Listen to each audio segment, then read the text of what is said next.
ফেসবুকে দ্রুত গ্রো করতে চাইলে সেশনাল কন্টেন্ট সত্যি একটা সোনার খনি। কিন্তু কেন? কারণ উৎসব, ছুটি আর বিশেষ দিন এগুলো হলো মানুষের ইমোশন, স্মৃতি আর একসাথে উদযাপনের মুহূর্ত।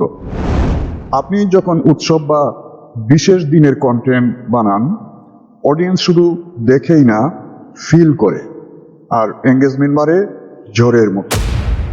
বড় উৎসব, ছুটি বা ট্রেন্ডিং ইভেন্ট ঠিক করুন। আপনার নিশ অনুযায়ী থিম, ক্যাপশন আর ভিজুয়াল ঠিক করুন। সময় মতো শিডিউল করে দিন, কারণ সেশনাল কন্টেন্টে টাইমিংই সব কিছু। মনে রাখবেন, সেশনাল কন্টেন্ট শুধু এঙ্গেজমেন্ট বাড়ায় না, এটি অডিয়েন্সের সাথে ইমোশনাল কানেকশন তৈরি করে।